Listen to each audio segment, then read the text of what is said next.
তারা করেছিল।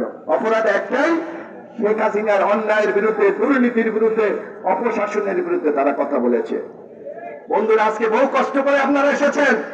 আমরা আপনাদেরকে আহ্বান জানাতে চাই, যেই বর্তমান সরকার ক্ষমতায় আছে আমরা তাদেরকে সহযোগিতা করতে চাই। তারা আগামী দিনে একটি অবাধ, সুস্থ, নিরপেক্ষ নির্বাচন করবে।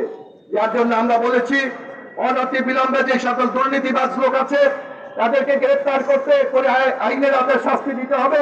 যে সকল পুলিশ কর্মকর্তা সহ র্যাব অন্যান্য কর্মকর্তারা সুনির্দিষ্ট অভিযোগে অভিযুক্ত হবে, তাদের বিচার করতে হবে।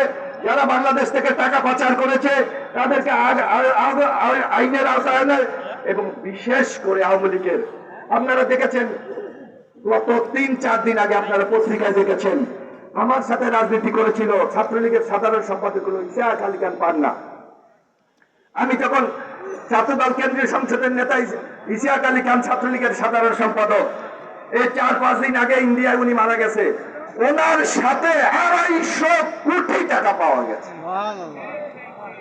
একটা ছাত্রনে তার কাছে যদি 250 কোটি টাকা পাওয়া যায়, তাহলে তার নেত্রী শেখ হাসিনার কাছে কত কোটি টাকা পাওয়া যাবে? তার এমপি মাহবুব মহিউদ্দিনের কাছে কত টাকা পাওয়া যাবে?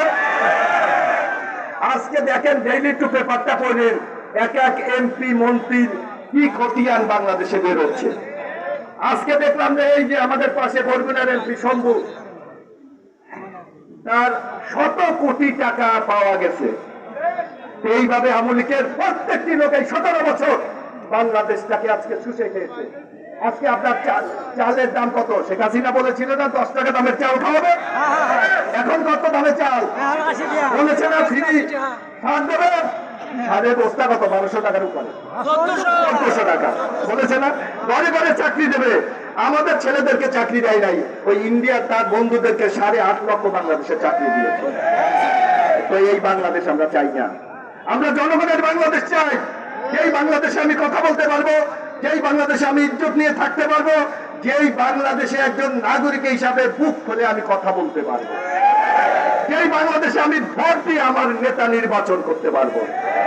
আওয়ামী লীগের আমলে দেখেছেন, এমপি হইতে ভোট লাগে না, উপজেলা চেয়ারম্যান হইতে ভোট লাগে না, মেয়র হইতে ভোট লাগে না, ইউনিয়ন পরিষদ হইতে ভোট লাগে না, মেম্বার হইতে ভোট লাগে না। কিন্তু আমাদের নেত্রী বেগম খালেদা জিয়া বলেছে, আমি বাংলাদেশের মানুষকে ভোটের অধিকার ফিরিয়ে দিতে চাই। বাংলাদেশের মানুষ, তারেক রহমান বলেছে আমাকে ভোট দেওয়ার দরকার নাই। তবু এই শেখ হাসিনার মতো যে ভোটের অধিকার কেড়ে নিয়েছে তাকে হারান। আজকে বাংলাদেশের মানুষ তাকে বিদায় করেছে না? ইনশাআল্লাহ আগামী দিনে আপনাদের ভোটের মাধ্যমে আপনাদের নেতা নির্বাচন করবেন। আমরা তার জন্য লড়াই করছি, যুদ্ধ করছি, সংগ্রাম করছি, জেল খাচ্ছি। এখনো অসংখ্য সহযোদ্ধা আমাদের জেলে আছে। আমাদের নেতা ইলিয়াস আলী গুম হয়ে গেছে, 17 বছর আমরা খোঁজ পাই নাই।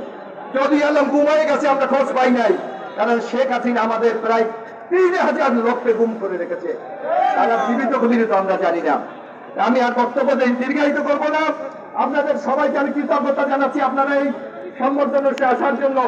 ইনশাআল্লাহ একটি কথা আমি বলতে চাই, আমাদের নেতাকর্মী সমর্থক যারা আছেন, কোনোভাবে কোন সন্ত্রাসী কর্মকাণ্ডে জড়ানো যাবে না। কোনোভাবে গ্রামে সালিশ বিচার করা যাবে না। যদি কেউ সালিশ করেন বিএনপির কোন নেতৃবৃন্দ, তাহলে তাদের বিরুদ্ধে আমাদের সভাপতি এখানে উপস্থিত আছেন, সব সভাপতির সেক্রেটারি আছেন, সালিশ নিষিদ্ধ। এটা আমাদের কাজ না। এইটা ইউনিয়ন পরিষদ আছে, তারা করবে।